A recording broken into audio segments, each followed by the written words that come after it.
आधे बाउल दही में 4 चम्मच MDH चटनी पुदीना मसाला डाला, स्टर करो, पुदीना चटनी तैयार। MDH चटनी पुदीना मसाला।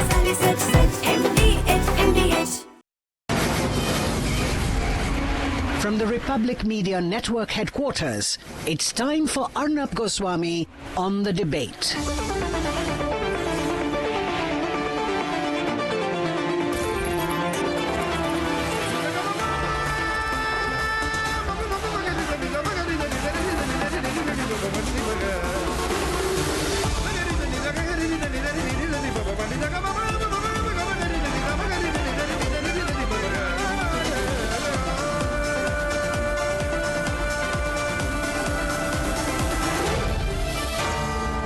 Arnab Goswami on The Debate. The American deep state is back at work, and we need to be very careful in India. On January 3rd, 2026, the US under Donald Trump called out what they was calling absolute resolve, Operation Absolute Resolve. It's basically a regime change operation. They sent in the US Special Forces, including the Delta Force, to kidnap Nicolas Maduro and his wife out of Caracas. Ladies and gentlemen, this was as much, as open, as brazen a regime change operation as ever. In fact, there's no subtlety in this anymore. It's just become very direct, very brazen. You agree with America, it's fine. You follow what they say, it's fine. You don't, they're going to carry out regime change. I've been speaking about the deep state and regime change as tactical American strategy for a long time, because I believe that India needs to be prepared for America, much more than we are. Remember August 5th, 2024, the day when Sheikh Hasina's helicopter landed in Agartala. That was a regime change operation. It was not a student protest. It was an American-sponsored regime change operation. I had at that point of time put out a video saying these are foreign hands at play in Bangladesh. And the reason I spoke about the US regime change operation is because I felt in my gut that that is how America operates. That is a large, deep state-led conspiracy where you find out who are the people who can either be threatened, blackmailed, manipulated, or used in any country against its own people and its own leadership. Once you identify these people, you work on them, you incentivize them, you corrupt them, or you simply manipulate them into being your agents. Now, why did I say there was a regime change in Bangladesh? Is because when Sheikh Hasina visited India, there was a lunch that Prime Minister Narendra Modi hosted for her in Hyderabad House in Delhi. And during that bilateral state visit, I was present at the lunch as one of the people invited. And during the lunch at my table, I was sitting next to her number 2, number 3, number 4 level leaders from the Awami League. And the person sitting next to me said that, Arnab, we are going to lose our country because we have refused to give it, the St. Martin Island to the Americans. And I said, how is it that for one island they would take over? He said, we have intelligence information, the Americans can go to any extent. That was after Prime Minister Narendra Modi was elected for the 3rd time. Sheikh Hasina came here and then she went to Russia as well. But that was in June, end 2024. By August, within 2 months, she was out. And Sheikh Hasina herself said at that point of time that I could have stayed in power if I had surrendered the sovereignty of the St. Martin Island to America and allowed them to dominate the Bay of Bengal. Ladies and gentlemen, why I'm looking at Venezuela very closely is because I believe that Trump's America has absolutely no morals and no qualms. They can go to any extent to fulfill their geopolitical interests. And why? Because they are hungry and they are desperate. The Americans are $38 billion in debt. They are in huge trouble, ladies and gentlemen, as a country financially. They will use their military clout. They will use their geopolitical operation to carry out any extent of regime change anywhere in the world, and they will become more and more and more and more brazen in the future. Today, as far as India is concerned, they've surrounded us with 3 boundaries that are inimical to our interests. We all know Pakistan. We also have September 25th, 2025, Asif Munir. and Shehbaz Sharif, they met Donald Trump. They opened up the suitcase with colored stones and they said, Mr. Trump, all these rare earth minerals can be found in Pakistan. Let us stay in power. Let's do business. That's the language that Trump understands. We also, on 8th August 2025, just days after the coup, Muhammad Yunus was made to parachute to Dhaka to take oath as interim advisor. He still stays there. There's nothing interim about it. We all also saw how in September 2024, 1 month after taking oath, he went to America to thank Clinton at the 2024 Clinton Global Initiative meeting, and where he admitted that this whole operation in Bangladesh was meticulously planned. So he was an agent of the CIA. He met Alex Soros, and Alex Soros said, I'm just so delighted to meet Muhammad Yunus. And the whole Soros, Clinton, America, deep state, CIA link was all out there in the open. I keep giving this proof, but people do not understand. Please understand, viewers, the Americans carried out whatever happened in Kathmandu. It was not a Gen Z protest. There was a use of American deep tech platforms. They used a platform called Discord, a US-based application, to turn it into a mass mobilizer of violent crowds. And then after the violence happened, after politicians and their family members were burnt alive on the streets, the Americans said, we have no hand in it. The point is, American deep state operations are becoming more brazen, becoming more open, and I truly believe we are underprepared for it. Yes, it can never happen in India. We are bigger, we are more powerful. But at the same time, we must never forget, we do not agree with America on a number of things, especially oil. Now, the Americans have Venezuelan oil. They will control the Venezuelan oil, 17% of global reserves, and force us to buy the same Venezuelan oil that they were banning a week back. Ladies and gentlemen, consider this man now has control over 20% extra of the global oil reserve. This game is only just opening up. We need to be very careful for how it plays out. Regime change, I go back to that, takes place in many ways. In Venezuela, it takes the role of traditional special military type operations. Nothing decoy about it. Very brazen, very open.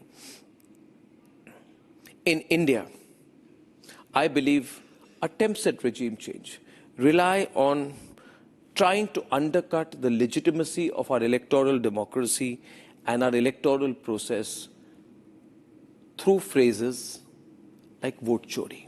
You keep repeating vote chori, vote chori, vote chori, in the hope that someone's going to buy it. And then you have Rahul Gandhi who says, India is not a nation. India is not a nation. India was never a nation. India is a negotiation of people constantly fighting, a negotiation devised by our colonial authorities to accommodate warring communities. By saying India is not a nation so many times, this man has done a disservice to this country. He should not be allowed in politics when he says India is not a nation. This is the narrative that Rahul Gandhi peddles. This is a narrative that goes against the spirit of nationalism. This is a narrative that will suit the people who want to carry out regime change in India very well. Rahul Gandhi, if India is not a nation, why are you in national politics? The nation wants to know. Anyway, enough time for Rahul Gandhi. I don't want to waste time on that. I go back to the issue of regime change. I'm saying this today because I want our nation to have a new wave of nationalism. I want our government to do much, much more than what they are doing to push the narrative for nationalism. Because if there is anything at all that will protect us from the numerous assaults from now when we are 4+ trillion, to when we will be 40 trillion, and there will be numerous assaults, numerous threats, numerous challenges, many, many trying times that are ahead of us as a nation. The only thing that will bring us together is our spirit of nationalism. We have to do more. We have not done enough because there is only one ism as far as I'm concerned, it's nationalism. Wrong picture though of Donald Trump. We'll change that. Ladies and gentlemen, I want to push the point once again. America believes in only one thing with countries who do not follow them blindly, regime change. With big countries like China and India or Brazil, they can't do it, but doesn't mean they will not try. Today, I want you to remember of Manuel Antonio Noriega. I don't agree with what he did. former military leader in Panama. I'm talking about 1989 because the similarities between Noriega and Maduro have been spoken about. He spent 27 years in several jails, even flown to France, eventually died, ladies and gentlemen, outside his country. Think of Saddam Hussein. Americans invaded March 2003, citing lies like his possession of weapons of mass destruction. Look at the similarity between the pictures of Saddam Hussein and Maduro. This is Saddam Hussein before he was hung in 2006. This is regime change. This is the real face of America. For American stooges in India, I want them to also think of Imran Khan. In 2022, he was ousted. I'm no fan of Imran Khan. I hate him and his politics and what he stands for. But he said, a US diplomatic cipher, that's a cable. He cited a US diplomatic cable sent by Pakistan's ambassador to Washington that said, all will be forgotten if a no confidence motion succeeded. And he was also out. Ladies and gentlemen, he is in jail. Nobody knows how he is today. Think of Jean-Bertrand Aristide in February 2004, flown out of Haiti on a US plane sent from Guantanamo Bay. He was also kidnapped. Think of Sheikh Hasina. More recently, Sheikh Hasina in Bangladesh 2024, Nicolas Maduro 2025. And ladies and gentlemen, remember what Pete Hegseth, the US Secretary of Defense, who they remanded to US Secretary of War, what he said. He said things that are unrepeatable, ladies and gentlemen. Today, the position of America is that you do not agree with us, we will finish you, we will eliminate you. And therefore, I believe that if you want to be a developed nation, if you want to be Viksit Bharat, you have to push only one agenda, and that is of nationalism. For me, there is only one ism. No communism, no majoritarianism, no minoritarianism, no otherism, only nationalism. Venezuela shows today that there are many, of course, it's a much smaller country, it's a much weaker military. It could not have taken on America. But the fact is, Venezuela shows that there is nobody else who stands up for you when you are in trouble. Ladies and gentlemen, there is no alternative for India but to have a very, very, very large, extremely big, much bigger than the present military industrial base, and self-sufficiency. There is no substitute to a strong and deep industrial base and self-sufficiency. We cannot have a system in defense where our supply chains are traced back to China. There's no point. We cannot have a growth in defense avionics where the engines are sourced back to America. There is no point.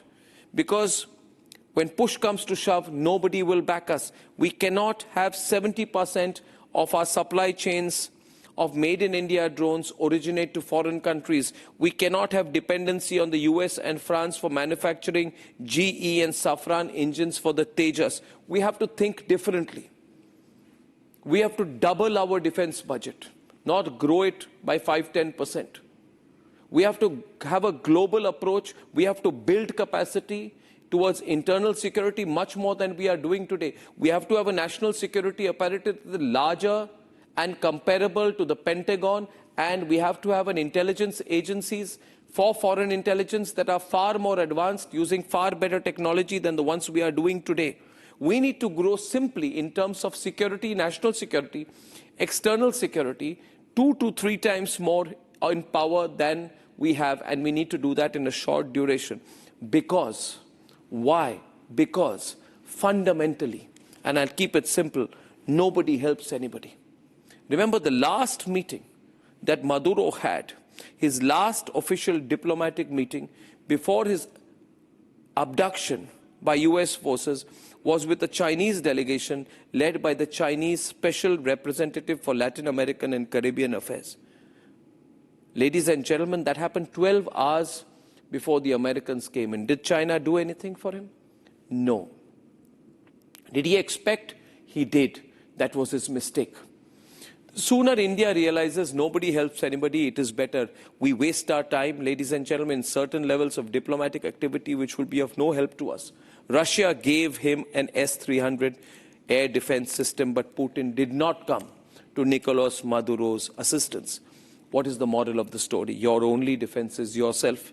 You are your only friend. To be an autonomous, supreme, large, unquestioned military power, we have to reduce our dependence on anyone, because when push comes to shove, nobody comes to our rescue.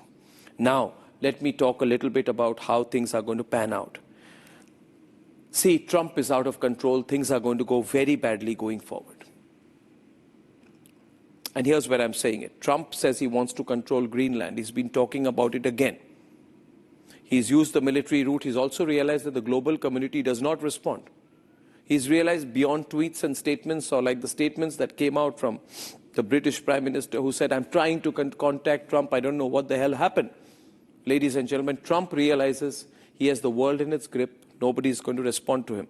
Today, he said he wants to control Greenland. He wants to retake the Panama Canal. He says Cuba is ready to fall.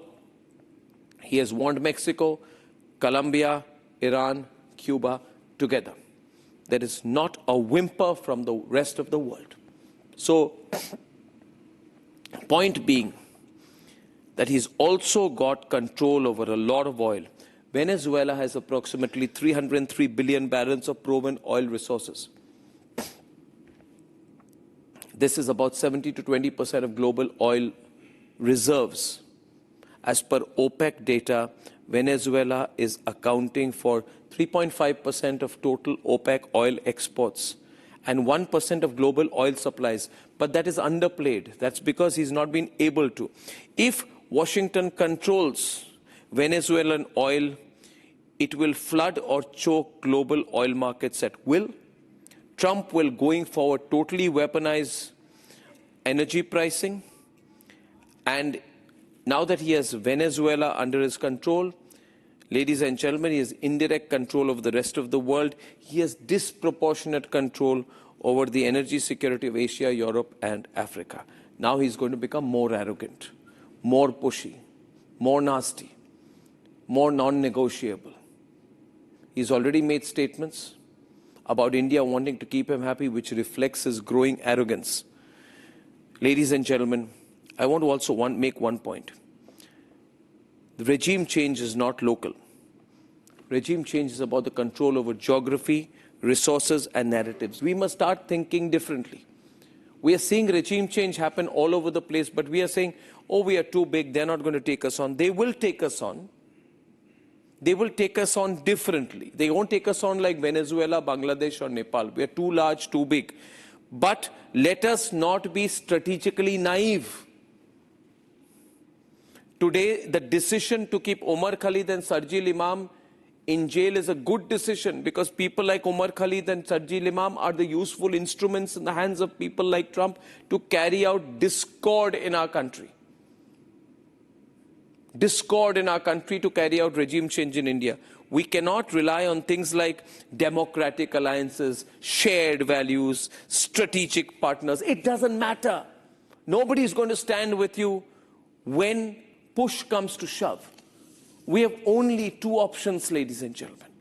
Nationalism, one, scalability, two, and deep, deep, deep building of our own defense base, our own industrial base, and we have no substitute for military power and dominance. We've done a lot. I truly appreciate what our forces did during Operation Sindoor, but we have not done enough. There are countries who punch far above their weight when it comes to global might. Remember, the Russian economy is much smaller than the Indian economy, but they punch far above their weight strategically because of their military strength, because of their unwavering sense of nationalism, because of their intolerance to people who act as agents against national interests while being in the country. So, ladies and gentlemen, there are lessons from Venezuela we cannot ignore. The world is going to become a nastier place. Trump is nasty. He's only going to get worse. It's time for us to prepare, fight back, and the only ism we need to believe in is nationalism. Let's debate.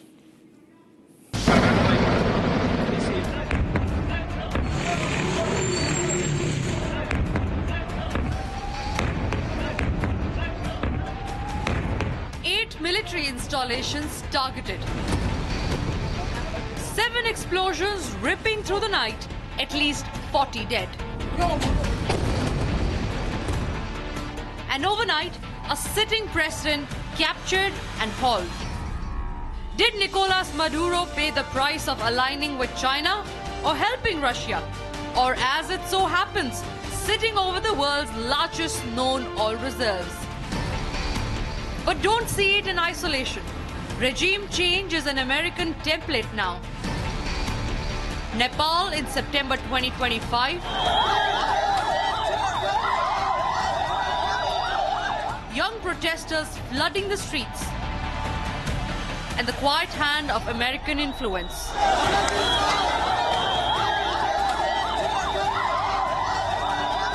Bangladesh a year before in August 2024. The Hasina government ousted.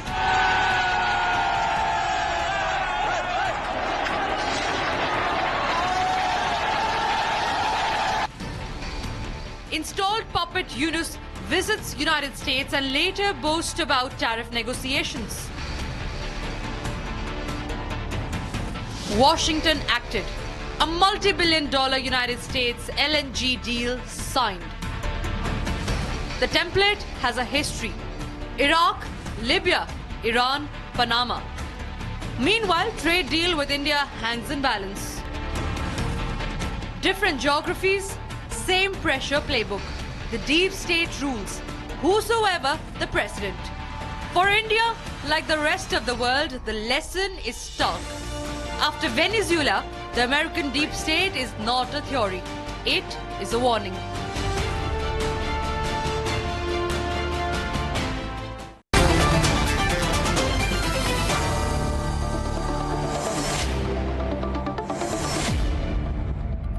I welcome Pradeep Bhati of the Samajwadi Party, Vivek Srivastava, Santosh Mehrotra, Professor Santosh Mehrotra, Ratan Sharda, Ambassador Deepak Vora, General Bishambar, they are in the studio.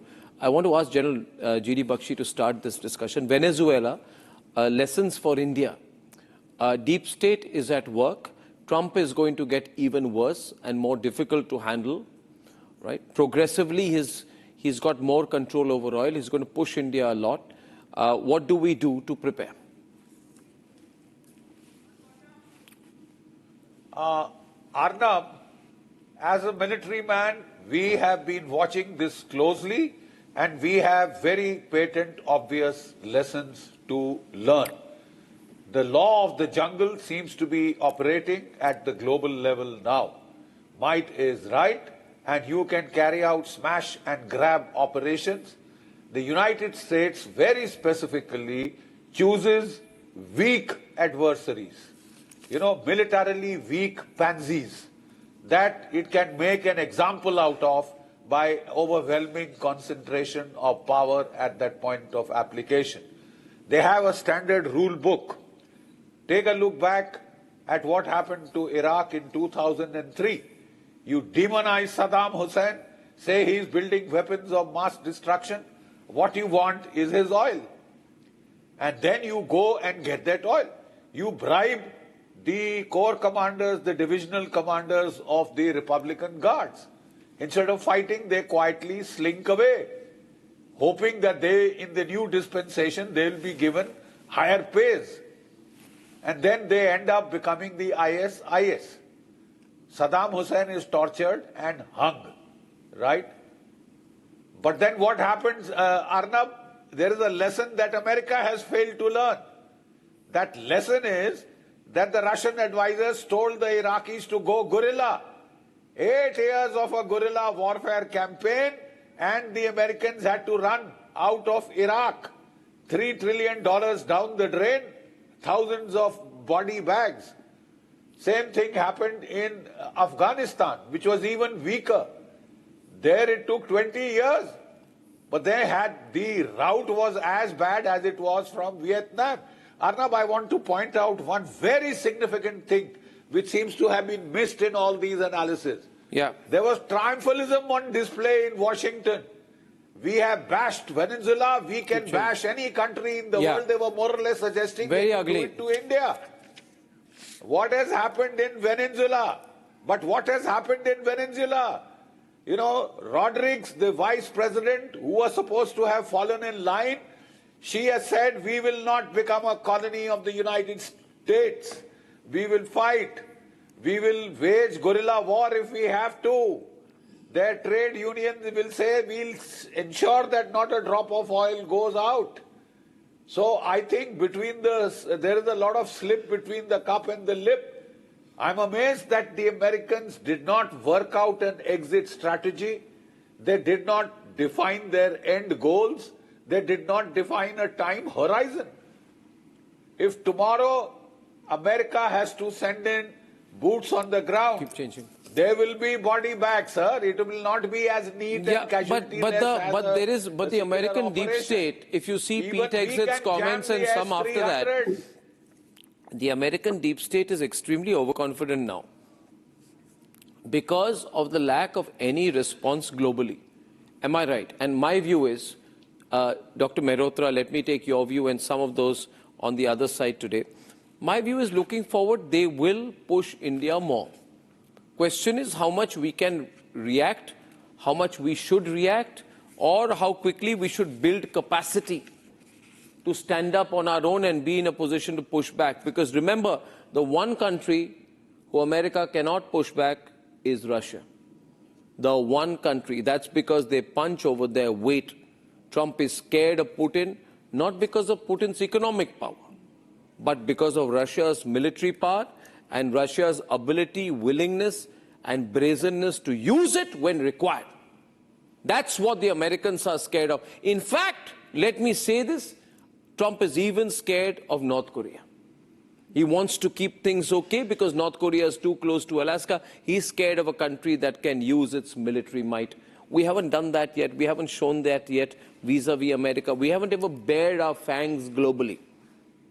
I think sometimes it's time to build capacity fast. Dr. Santosh Mehrotra, how do you see things going forward? You've already done it. I'll come back to how we see this going forward. Let's just look at the current situation, and I will come back to what we need to do, Arnab.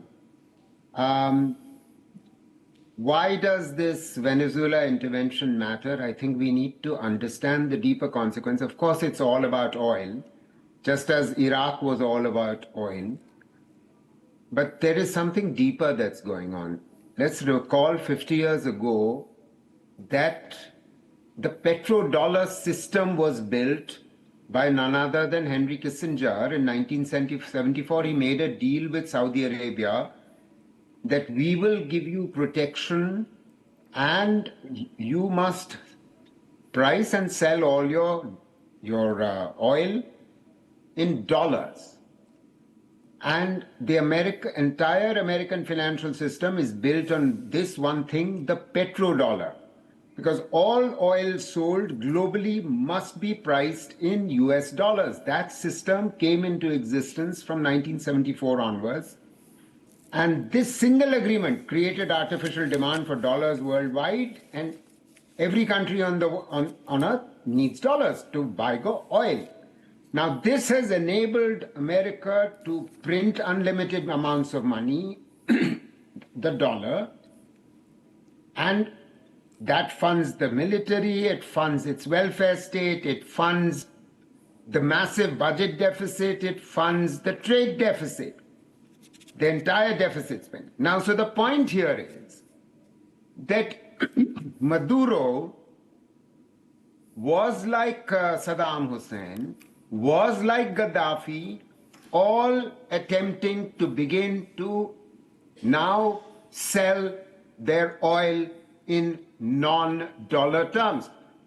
For instance, Maduro had already said, and the Venezuelan government, Chavez had said before that they will sell oil now in any currency other than the dollar, any currency. The same thing applies to Saddam. Saddam said, we will sell in euro. Gaddafi, you know what Gaddafi had announced? Gaddafi proposed a gold-backed African currency called the gold dinar for oil trade.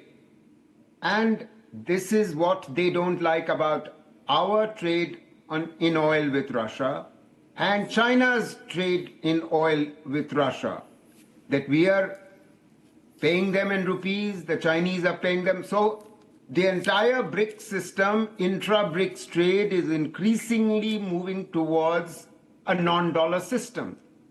This is an attack on BRICS. It is not just an attack on Venezuela. This is what we have to understand. They are feeling deeply threatened. The share of dollars in total reserve currency across the globe has come down from about 70% 20 years ago to now it stands at 56, just over 56%, and it will continue to go down. And just as the EU's economic power is waning in the last 4 years after their cost structure of their entire economy has gone up because they used to be dependent on cheap Russian oil, the value of the euro is also going to decline as European imperialism is also, like American imperialism, on the decline. So we have to take, now what do we have to do? Let me close with that. You said we need to double our military budget, Arnab, but in the same breath you also said we need to strengthen our economy. We can't do the same thing at the same time. If both the things at the same time, if we manage to double our economy rapidly with rapid growth, our military budget will grow automatically. We don't have to increase the current size of our military expenditure and then cut down on health, cut down on building infrastructure, cut down on education. That's not what we want to do. Let the Europeans do that. The Europeans have decided they are going to increase their defense expenditure from under 2% to 5% of GDP. Let them do that. Let them cut down their welfare state. We cannot allow that to happen.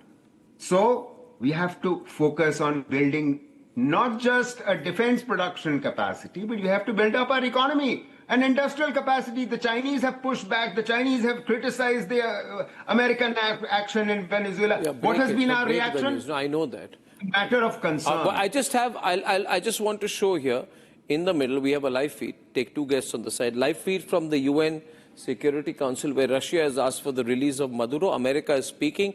I want to cut in 30 seconds. We keep our guests on. Let's hear. Stay. Audio up. In dates in accordance with the rule of law for the crimes he's committed against our people for 15 years. A similar action was taken in 1989 against Manuel Noriega. He was arrested, indicted, convicted in a court of law, served in prison in the United States and in Panama, and the Panamanian people, the American people, are safer for it, and undeniably, the region was more stable.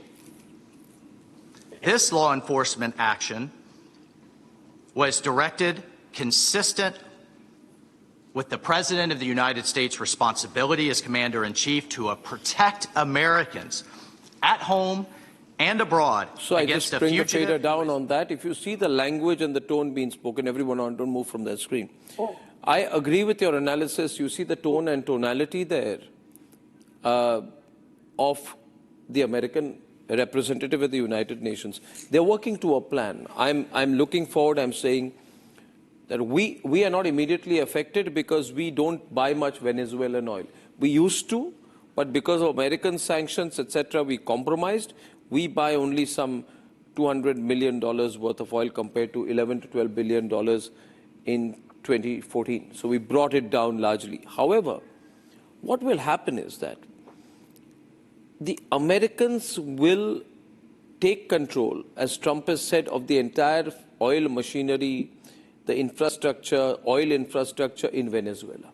They're going to pull that oil. They're going to have to sell it somewhere. They are going to have to sell it somewhere, right, Ambassador Vora? Then they're going to push it down our throat and they're going to use it as a lever. You did not know it for 11 years? Just keep quiet. Did I ask you? No, keep quiet. No, keep quiet. I don't know which side you're on. I always doubt you. I'm asking Ambassador Vora. Yeah. I'm asking Ambassador Vora. Can I request you, Vivek? Answerable to the nation. Vivek, can I request you vote? You're part of the vote. You're a vote chori gang, aren't you? You're the vote chori gang. You're the vote chori gang. You're the American agent in India. Deepak Vora.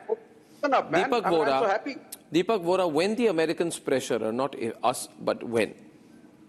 Will we not have to face a choice on whether we are true to the Russians, right, stay with the Russians, or we, in terms of buying oil, go back and buy much more from Venezuela controlled by America? Right. Thank you very much, Mr. Goswami. It's always a privilege to learn from you and from my other colleagues in the panel. May I begin with what could be a controversial statement? You and I, sir, are both members of the Indian deep state. The Indian deep state which has only one commitment, which is nationalism, sir. We want to see India grow and grow and grow. So we are the deep state, and if we feel that the regime, whichever regime is in power, whichever government is in power, is not doing enough, we will pressure it in whatever way we can. This I've said with tremendous sense of pride. You as the best media personality in the world, and I as an Indian diplomat, we are part of the Indian deep state. Now the second thing, sir, you talked about vote chori, sir. Of course, it began with Maduro. His election was fraudulent. He stole votes. Out. Imran Khan, you mentioned, out. The Pakshes of Sri Lanka, cozying up to China, out. Sheikh Hasina, out. Then that is the narrative that is being used against us, vote chori, vote chori, vote chori, without any evidence. The day this started, this vote chori business, also was the day when we talked about when certain political leaders made startling allegations about India never having been a unified nation, etc., etc. Now, sir, there is this Nobel Prize winner who was parachuted into Bangladesh. He's never won an election in his life, nor has he fought one. There's a Nobel Prize winner waiting in the wings to take over Venezuela. I'd be very concerned and look very carefully if an Indian politician wins the Nobel Prize. I'd be wondering what's going on. So, you are so right. My nationalism, my Rashtravadi feeling says we will continue to deal with Russia. I don't care about the pressure. We'll resist it, sir, because they have never let us down. America wants to control us. We'll deal with it as we should. But we will never give up our nationalist spirit. Mr. Goswami, keep doing what you're doing, sir. Keep inspiring Aam Admis like me, ordinary Indians. Lead us, sir, so that we also make our contribution. I would say so much. Whatever the Americans. I say so much so much pressure put on everyone. So much pressure always put on Republic for speaking the truth, for taking an unconventional line. But I want to say tonight that delegitimization of the electoral process, delegitimization or attempted delegitimization of the electoral process in any country is the most visible and central tool in the American deep state's modus operandi when it comes to overthrowing elected governments and sovereign nations that they are targeting. They did the same thing in Bangladesh. They've done the same thing in Venezuela. They will do it anywhere. Now ask yourself, Vivek and Pradeep, who does that in India? Who does the things that the American deep state will be very happy with in India? Who tries to delegitimize the electoral system in India, which will help the American intelligence agencies tremendously? It's not about America, it is about India. Mob lynching of the Muslims, it's about India. Militant Hindutva, it is about India. There's no America in it. We are making the country weaker. The policies of the RSS and the Sangh. So don't try to question the opposition. You are a part of the cheerleading team. Mr. Ambassador Vora यहाँ बैठे हैं. ये cheerleading team के थे. ये तालियां बजाते थे. अब की बार Trump सरकार. China is trash. America is the future.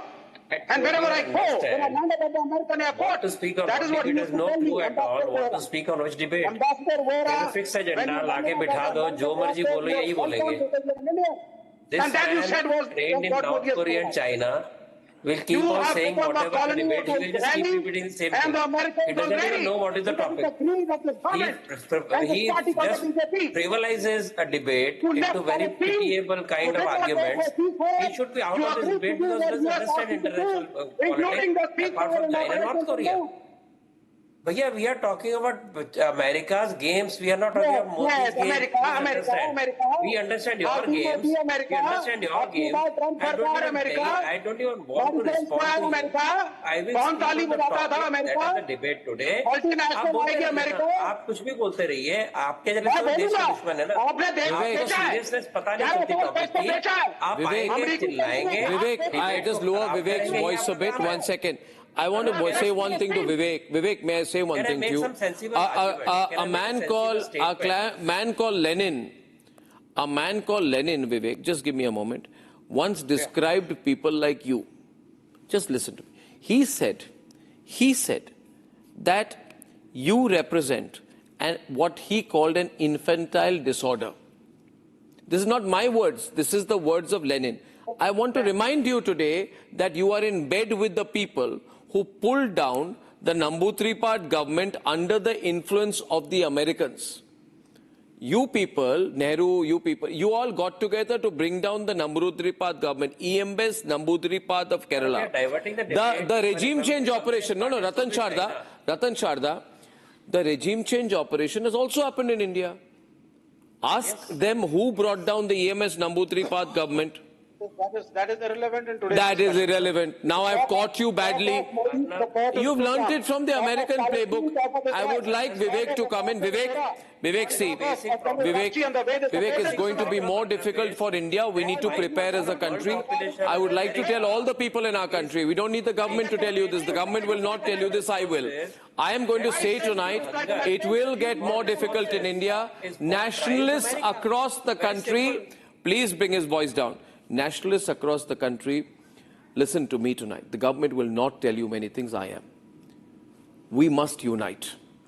It is going to be a very testing time for our country. We have to play our part and call out the anti-nationals. Watch out extremely closely. Remember, and Ratan Sharda, remember, in Nepal, what did they do? In 2022, Samantha Powers, who Rahul Gandhi allegedly met, the administrator of USAID, put in $60 million to strengthen quote-unquote democratic institutions and civil society in Nepal. Rahul Gandhi and his friends went to US asking for support for them to overthrow Modi. It's on record. Isn't it on record? It is on record. Yeah, America which is why take away all the world resources.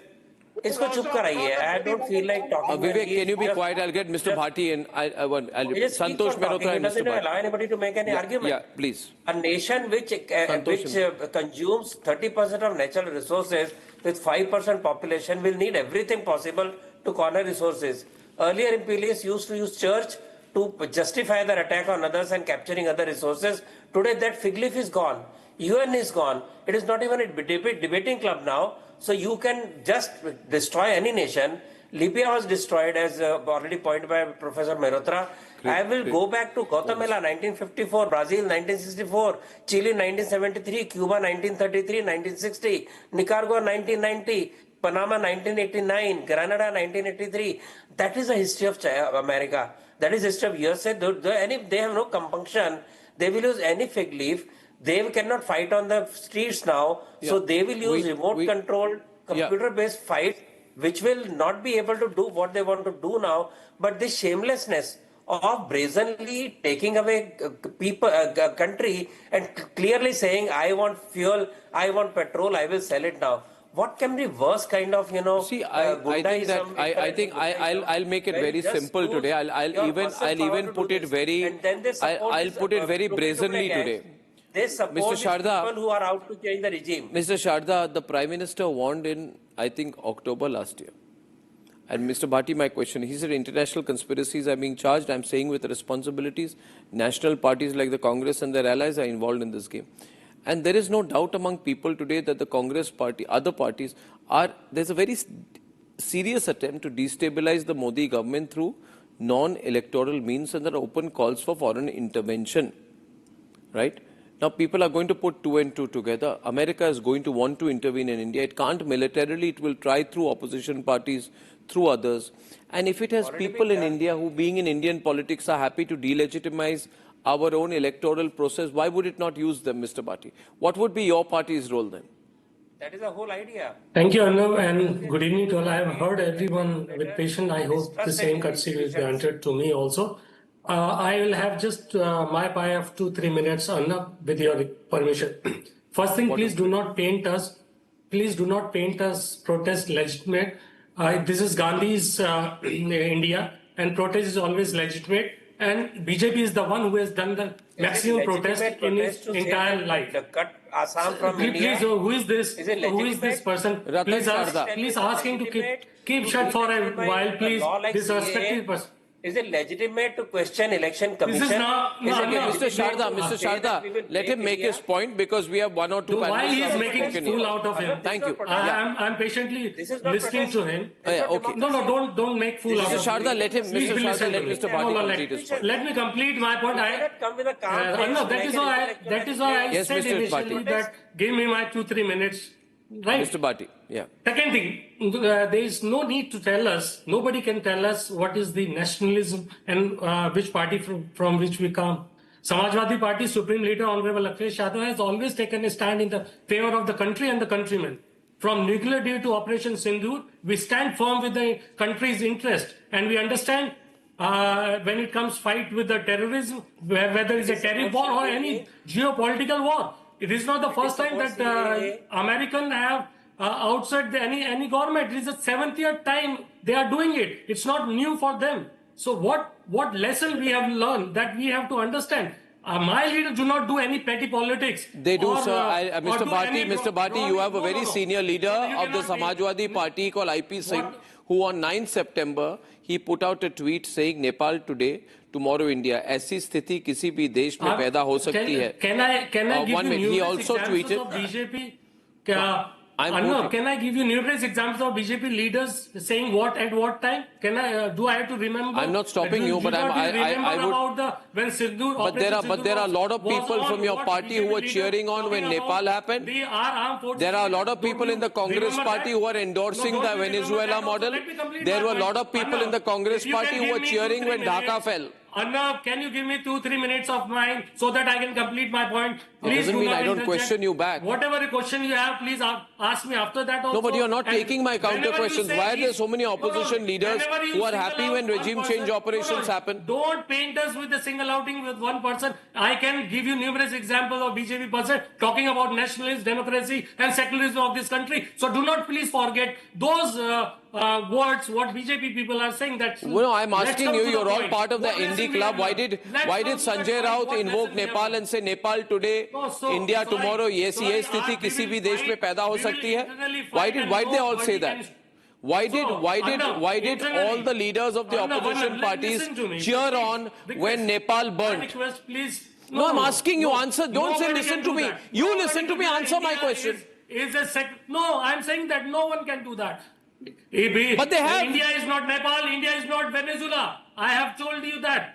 And what lesson we have learned from the current situation? I'm sorry to say that I'm raising these points. We are facing a difficult situation from the west to the east. We are also getting isolation from our neighborhood. These are challenges. And what we have to learn, you are talking about $38.2 billion debt on America. That's elements you can fire. And one point. Yeah, I now want to go to General Dayal because I want to go back to the geostrategic situation. One point. Right. Okay, you complete your point, please. Fast, please. Yeah, thank you. You were talking about 38 billion debt on America. India external debt is $747 billion as reported by RBI in June 2025. You don't understand the difference between that and 37 trillion. I'm sorry, you don't know maths then. Let's not compare India with America or India with Nepal, Bangladesh or Venezuela. We keep on fighting as an opposition internally and Okay, 1 minute. General Dayal, thank you. General Dayal, how prepared are we? 1 minute. How prepared are we to stand on our own in defense terms, militarily today? And what are the lessons of Venezuela? Arnab, I'll quickly go over a few things. Firstly, and Jan Bakshi will understand it, I think, much better, and our viewers must understand. Stalin, we keep criticizing, and since you mentioned Lenin, he understood during the Malta Conference, Yalta Conference, during the Tehran Conference, that new form of colonialism is going to come in the world after Second World War. And that is why there was a race to Berlin. And Putin realized it that there is nothing in Ukraine. It is all about reaching Moscow. So American deep state has been working for over 75, 80 years to destabilize the world, control the world. It is a new form of colonialism. They have a president who does not bother for anybody, who cares two hoots for anybody, for any international law, for anything. In his national strategy, which he said, this is my backyard. The entire Latin America is my backyard, Western Hemisphere, I'm the boss, and I will see what to do with others. The lessons for India very clearly, I will state. Firstly, let's not see one model of US. India is too big. India is too diverse. India has got too much of disparity in terms of various income groups. America worked on Soviet Union, which Soviet Union does not realize that deep state broke Soviet Union, which was strong, militarily strong, economically powerful, had all resources, yet they broke that nation because they work very differently. Which method they use with which country, we do not know. So our intelligencies must be built to tackle with the intelligencies and deep state of America. That must be built very strongly. And that must influence our neighborhood too. How do we know Americans will not work with us? We don't need to work with them. We need to build independent sources first to have intelligence matching. Have we matched our external and internal defense apparatus? No. Do we have a national security structure? We do not. We have a national security structure. But do we need to strengthen it further? But it needs to be strengthened. Firstly, there's no doubt we need to find alternative source of energy beside oil. We need to exploit our own. What will Trump do, sir, now that he has Venezuela? See, he has Venezuela. He would do dominance of the energy completely. He will dominate the trade routes. He will continue to now intimidate other countries. It may be next, maybe Greenland. There may be other South. I don't care about Greenland. What about India? What will he do? With India, he will keep pressurizing you. He's already doing through trade war. He's done it. He started with India, actually. We were the #1 target of his, intimidating us. But he will not succeed with India because India is today agriculturally, industrially quite stable. I mean, we must understand. Will he militarily try to encircle us? No way. Bangladesh, no way. Arnab, let me tell you one thing. No, Arnab, let me tell you. He may do anything on our neighborhood. That's why I came to the next. He won't go that far. Neighborhood. Let's stabilize our neighborhood with our. Jal Bakshi, and Deepak Vora. Arnab, quick. No, please. You must understand Indian armed forces. We are not like our politicians who change parties and colors overnight. Oh, yeah, well said. We are a very strong army, very nationalistic armed forces.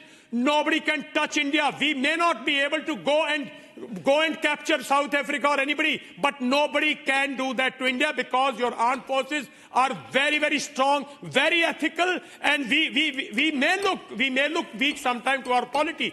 We cannot be looked to an enemy. If ever America, China, any country. But yes, we have a danger of now China and Pakistan colliding more strongly, so we got to guard that. Yeah, I think we need to build scale capacity and we got to build our own much faster. Jal Bakshi. Arnab, can I now? Yes, sir. Arnab, you have raised a very valid point. Should we increase our military capacity, our defense capacity? Yes. And we need to do it urgently. I strongly differ with Mehrotra Saab when he says, let us develop our economy. We've been saying that for the past 75 years. And the situation is, our Air Force, which should be 42 squadrons, is down to 29. Yeah. Pakistan has 25 squadrons. What are we trying for? Parity with Pakistan?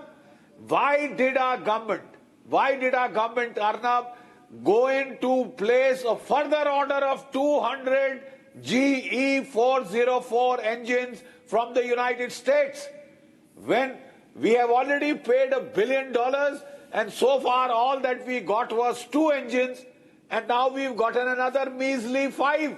We need 200. So I think General Bakshi agrees with us on building capacity. Deepak Vora, your thoughts, please. Deepak Vora, I think this is the only channel where we are doing thinking on the implications for India. I believe capacity building and nationalism. Nationalism becomes at the core because when nationalism becomes a religion of this country, the primary religion of this country becomes nationalism. At that point of time, we can use it, and we did not do we did not do enough. I believe we need to do much more than we have in the last few years. Deepak Vora, it's a strong insulation, yes.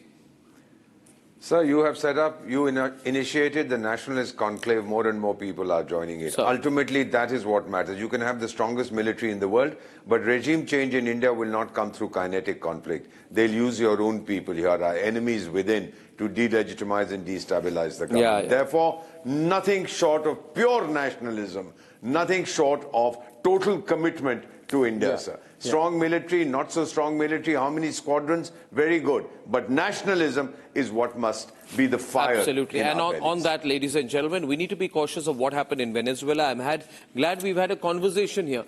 Remember, it's a changing world. For us, there is only one interest, our national interest. For the country, our primary faith, I repeat, has to be nationalism. I'll see you tomorrow evening. Good night and goodbye. Time for a quick breather. Arnab will be right back with the... ये है secret recipe MDH का जीरा SIP जल जीरा मसाला SIP SIP जीरा SIP MDH का जल जीरा सिप MDH का जल जीरा सिप